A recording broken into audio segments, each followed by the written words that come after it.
Hello, good morning. I am Shirvington Hannays, and it's time for another episode of the Laughing Therapist on Call AM Live. And we're going to continue with how to reclaim boundaries that are codependent or non existent. But of course, before we can say how to reclaim them, we got to look into how we've lost them. Good morning, Ryan. I fixed me looking straight into the camera. Now the shadow is back. I'm not going to try to fix that because it's going to make me more late. But the audience, I was told that I was looking credible by looking to the side all the time, looking at the monitor, looking at myself. Y'all agree? Right. I hear what you're saying. Okay. I took your advice. Now I'm going to look straight into the camera.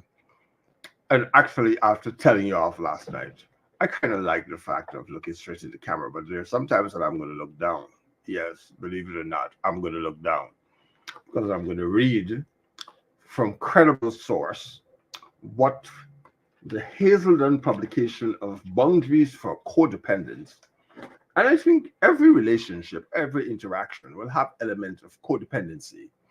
And what is being codependent? Codependent is where one party involved in a relationship takes on all the responsibility for ensuring that the relationship functions emotionally, psychologically, for all the parties involved.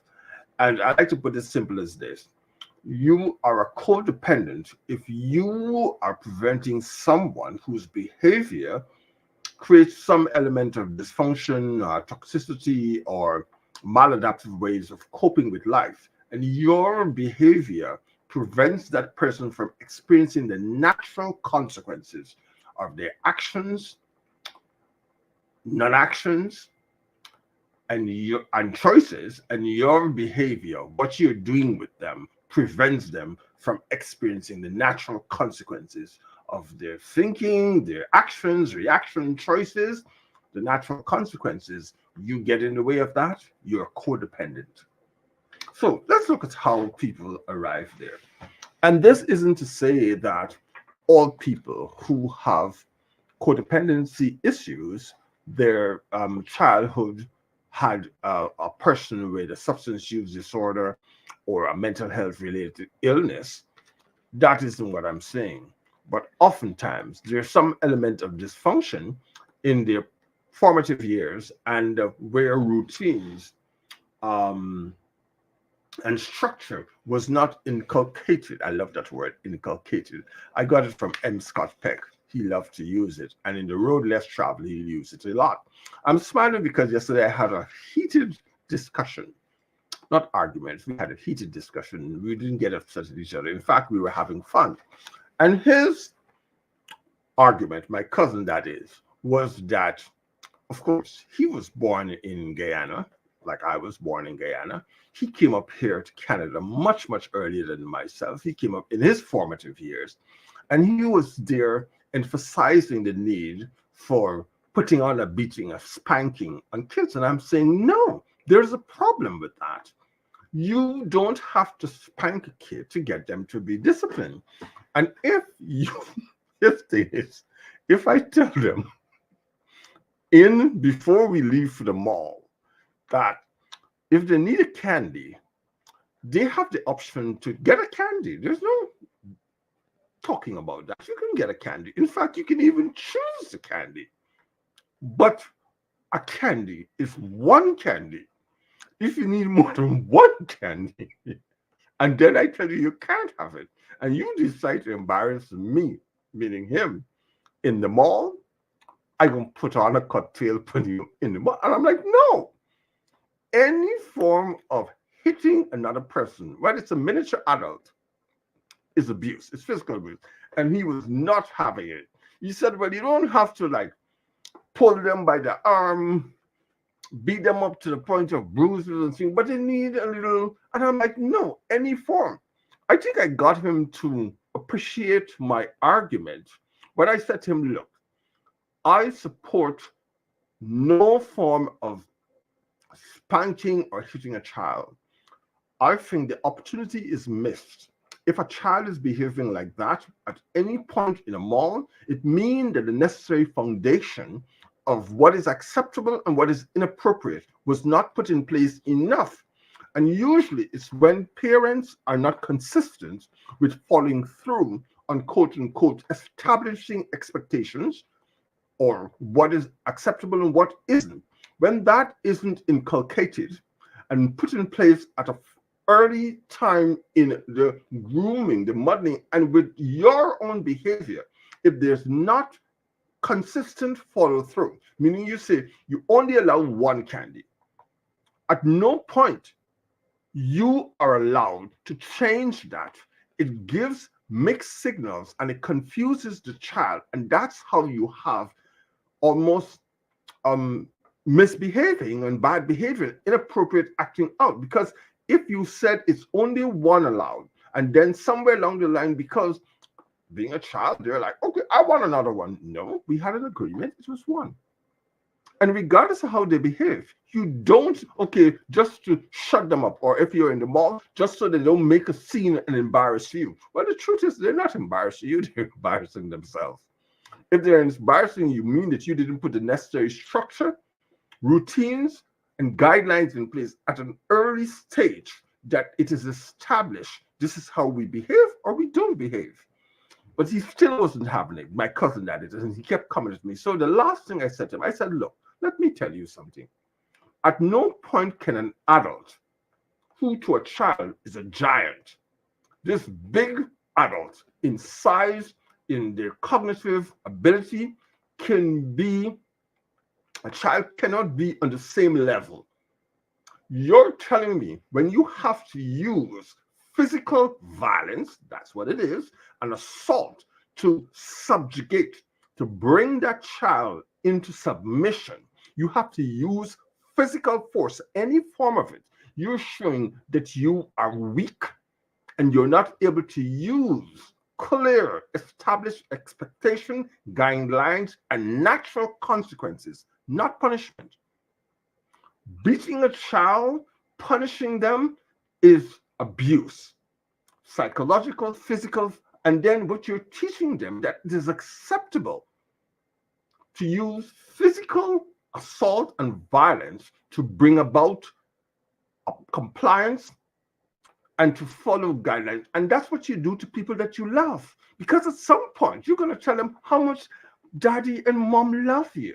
Well, guess what? Daddy and mom love me, so they beat me? Well, that's what I'm going to do when I grow up. Conditioning, operant conditioning, classical conditioning. Hello? That is the reason why in more developed environments where the thinking is more progressive, we understand, well, I hope we all do, that any form of hitting another human being, miniature adults or not, and I'm using miniature adults for a reason, child, teenager, whatever you want to use, what I'm trying to get at, that is another living organism, another human being. Right? Am I doing good with looking straight at the camera? You should be in heaven right now. Anyways, it looks good, actually. I like it. So, yes. So, I think I got him to see my point is that you, at any stage with that child, you're bigger.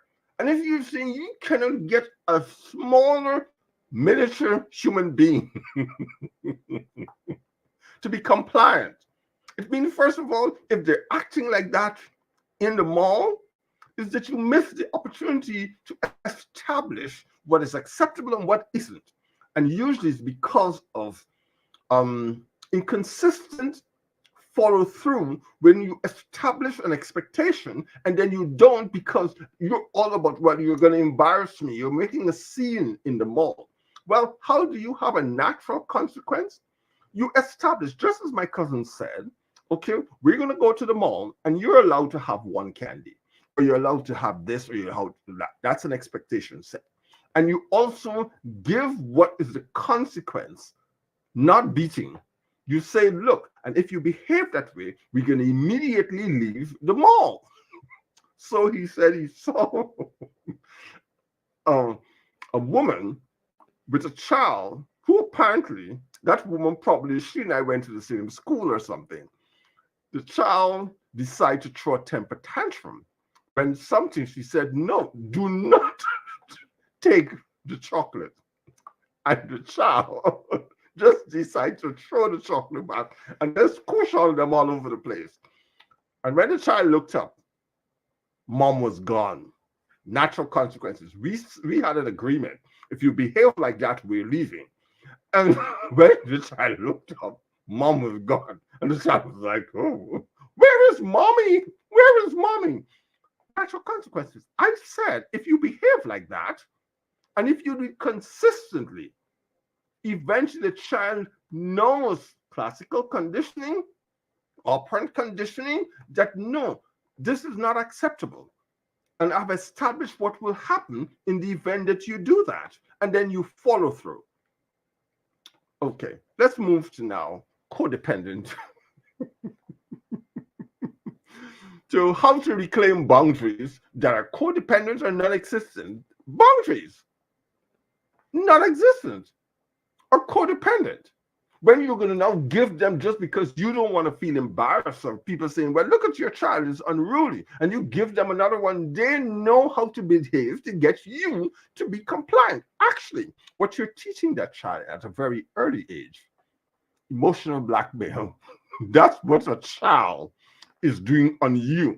The adult that is supposed to be much more developed and advanced with your bigger prefrontal cortex, where executive decisions are made here, that's what happened. Just rapid development between 16, 18 to about 28, 30. This part of the brain rapidly developing, and that's why kids seem to be, oh, you don't know what, and they're asserting their individuality and all that good stuff. You have that. That child doesn't have that. So their logical decision-making process, this part is actually very, very small. And you're saying you have to beat them into supplication, okay, punishment, to get them to comply. That's it. No parent consciously destroys a child's boundary system. When you're assaulting them, you are. I disagree with this part, Hazelden. In fact, boundaries are often damaged in the name of love by parents who lack a clear sense of themselves or do not understand the importance of allowing children to set limits. You work with them, you establish the guidelines, and you establish boundaries and limits. In dysfunctional families, here it says alcoholic families are usually emotionally, physically, and intellectually abusive. Emotionally, yes, it's abuse. I don't care if you try to, well, in the West Indies from the Caribbean, we do that. Well, it's backward. It's coming from slavery days. When you get a slave to comply, you put on some beating on them to demonstrate to the others, don't try it, this will be your fate. That's where it's coming from. Well, that's a different story altogether. Y'all gonna come at me? Come on, I'm ready for you. It is important to remember, however, that this abuse can occur in any family where children are raised by anxious, unpredictable parents. My point made. When there is raucous in the mall by a child, it's because somewhere along the line, they know if they behave a certain way, they'll get you to comply. Parents affected by compulsive behavior, so you just react to them. And this miniature adult, this miniature human being, is controlling your behavior and you reacting with violence. The child is much more developed than you in some way. They know how to pull your strings. Duh. Children raised with undependable parents often become adults with damaged boundaries. The most obvious form of boundary violation in the form of physical abuse or neglect. When you hit a child, you're teaching them that it's okay when you don't get what you want in any relationship, you use physical force and violence. Don't get me riled up this morning. I'm waiting for Kamala to make a decision about her vice presidential running mate. So, like everybody else, well, most people, I'm glued to the television. So I want to finish this episode very early so I can go back to waiting on that news. How's it important to me? I don't live in the US. I live in Canada, but I go to the US a lot. So hello. What happens there actually affects us here in the North. For a lot of things, we're just one of the longest stretch of, I don't want to say unattended, but there's no big wall and all of that up, and I don't think it will ever go up because we're closely linked. So what happens there affects us here like any other part of the world. So physical boundaries. Let's look at how physical boundaries get violated, and sometimes non-existent or it's porous or too rigid, and how it leads to physical boundary violation. We get to know our physical comfort zone through our physical boundaries. When we have healthy physical boundaries, we can determine how close others should come to us. It also means we can determine how and when we want to be touched and who we will allow to touch us. It means we give that right to others. Physical boundaries are most often violated by physical violence, incest, or neglect. Children who are touched inappropriately by parents must deny their discomfort. So you're beaten. So, for example, the other crazy thing that I could never understand as a child, you would just get a good beating from your parent, and then they'll tell you, stop crying. Hello? I'm in pain right now. I felt violated. And I'm expressing my hurt. So I'm crying. You're telling me stop crying? What mixed messages are you telling me? You're setting me up to be an abuser. No, I'm laughing, but this is not funny. It's called conditioning. It's called, well, that's what's acceptable. You don't go beating up your car that you love. You wash it and you take good care of it. So the child sees and says, well, oh, when you love something, okay, and you want it to do what you want, you beat. So then the male or even females, they grow up to know. Or the females will say, well, if they don't hit me, they don't love me. They may not be saying that consciously, but there's some in some places who they think that is an expression of love. Well, duh, really? Physical boundaries are most often violated by physical violence, incest, or neglect. If a father makes sexual advances towards his daughter, she'll probably learn to ignore the sensation of her skin crawling, her stomach turning into knots or tying into knots, having to hold her breath in order not to feel.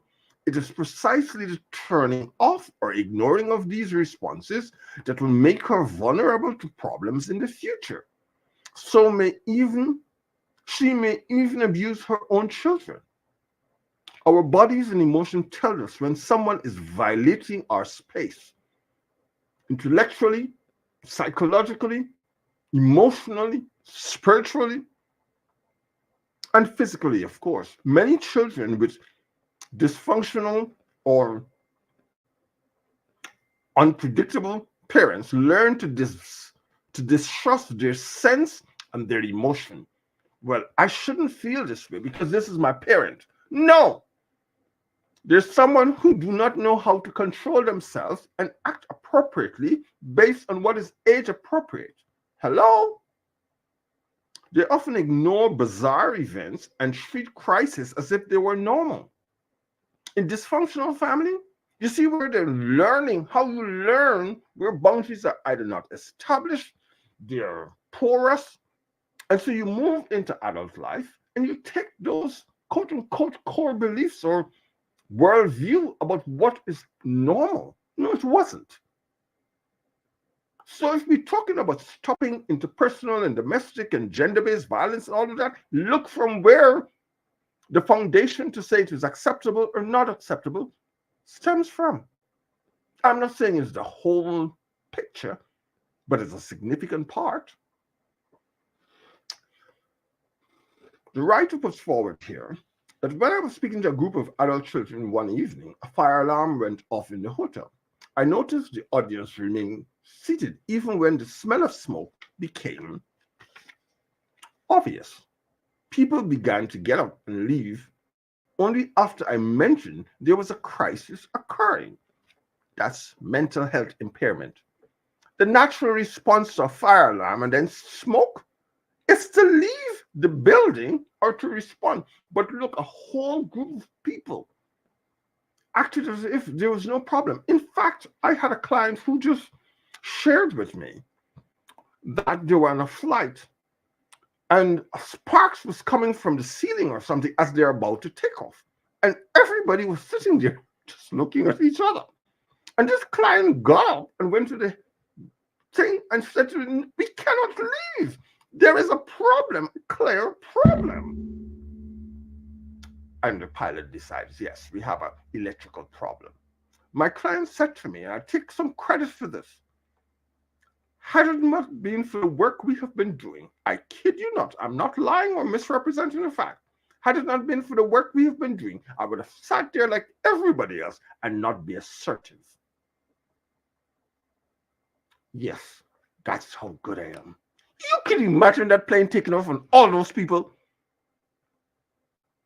Oh yes, there was a South Asian person sitting right next to, family sitting right next to my client. And when they got off the plane, the South Asian man went to my client and said, thank you. I was so scared. But nobody getting up to say anything?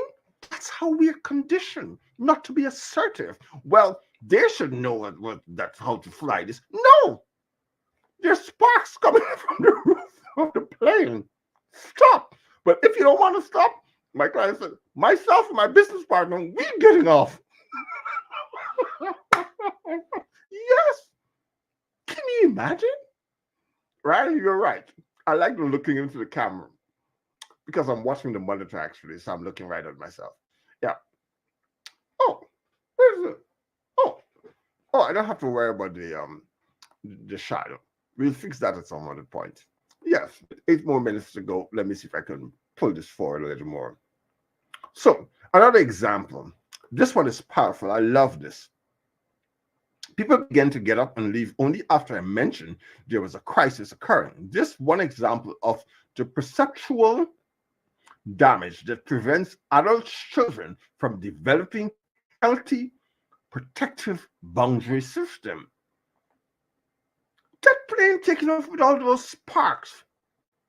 Colombia, the shuttle that crashed. Reports after said there were many instances of things flopping and all of that, and people saying, hey, something is wrong. That should not have taken off in the first place. Much more to be returning. Well, I can't say that we're gonna cause problems or whatever. Well, I prefer to cause some problems and be alive. Hello? Another example. A 10-year-old girl was forced each day to give hugs and kisses to her mother, who physically abused her. Oh my God. Boundary violation? Unpredictable way of how to act and react to someone who is clearly beating the crap out of you, but you must hug them and kiss them. Well, you beat me up. Why should I hug you? So then you are conditioned upward to say that that is acceptable. That's how we learn. That's how we get boundary, either non-existent in adult relationships. They don't understand what is acceptable and what isn't. During a therapy session, I asked the child if she minded hugging her mom. The child quickly answered that she did not. When mom came to pick her up, the child got out of the chair, took a breath, held it, and went to hug her. While she was embracing her mother, the child pulled in her rib cage and held herself stiffly to avoid body contact. Clearly, her body was screaming a message, but she was ignoring it. Physical boundary violation. A lot of times we do things out of, well, this is what is the culture, the norm. But our bodies and our senses and everything is saying no. boundaries. So there, this child, knowing the abuse, which she was putting to therapy because it was a therapist sharing this. But when she was about to do it, you see what she physically, mentally, psychologically went through to be able to go through the act, but clearly was not comfortable with it. That is the reason why, for me, in counseling, I want to see the person. A lot I gain from what they're saying or not saying and looking for incongruency. What they're saying on their behavior doesn't match up. It's not in sync. Paying attention to her bodily cues would have forced the girl to admit both her fear and her reluctance to let her mother touch her. This pattern of denial, if not stop, denial, not lying, she wasn't lying to herself. She was refusing to accept reality as it is. That's what denial is, a refusal to accept reality. That is not misrepresenting the facts of reality. Two different things. As an adult, she may lack the physical boundaries that will protect her from abuse. She will allow herself to be close to people who are not safe. Saddest of all, she wouldn't even trust her senses to know when abuse is occurring. As an adult, she may also begin to form a protective wall of anger and fear instead of healthy physical boundaries. People around her will see that she does not want to be touched, that she is unavailable for intimacy. When physical boundaries are invaded, the victim often feels a sense of shame. Ironically, victims of physical abuse or incest often remain loyal to people who abuse them. Mic drop. Why people stay in abusive relationships? They do not have a good understanding of when they're being violated, when they're being abused on so many different levels, and it doesn't only have to be physical. I have very little tolerance for any form of quote unquote abuse. Why? I stayed in a very abusive situation in earlier years in the name of quote unquote love, and it wasn't. I can say that now. So now you present, and I look for patterns. I mean, people can have an off day with their respecting of boundaries. But if there's a consistency over because of personality, what's your personality? An almost predictable way you will act or react in different facets of your expression or being. Yeah. And if there's almost a predictable way, that's where you're likely to act or react. Ooh, personality trait. And I don't want to change you. You don't have to change. But I'll make it very clear with my behavior that it's not acceptable with me, with my boundaries. And I'm clear about that. When physical boundaries are violated or invaded, the victim often feels a deep sense of shame. Feeling responsible for this leaves the child with an idea that the intrusion was justified. So, for example, when their physical boundaries are repeatedly violated, victims often feel they are betraying their abuser by setting boundaries. That's right. When you do not claim or establish boundaries very early, when abuse is happening and you have a tendency to not want to betray the person who, in the name of love, that is abusing you, but because they might have said a whole set of nice things, especially in the honeymoon phases and the making up stage, and then you feel that if you put in a boundary now, especially in the earlier stage, that you will be being not loyal to the other person, the abuser. Physical neglect often produces children and adults who are greedy for affection. You see the double-edged sword here?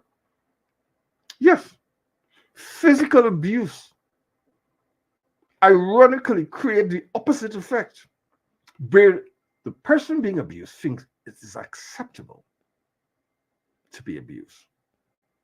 How to reclaim boundaries that are codependent or non-existent. You have to put some in place, but you have to know what they are. And you may have to forgive yourself for the things that you thought was acceptable. That doesn't make you a bad person. It simply means that you need some support. And oftentimes, professional help may be the way to go. I'm Shirvington Hannays, the laughing therapist, who is not laughing about this issue this morning. I'm very serious about this, very passionate about it. But first, it starts with me demonstrating that in my interpersonal relationship with persons who thinks it's acceptable or who is oblivious to the fact of how they're showing up and being very disrespectful and violating of other people's boundaries. Bye for now. See you soon. See you the next time with another episode of The Laughing Therapist on Call AM Live. You can get more information at www.thelaughingtherapist.ca. Bye for now.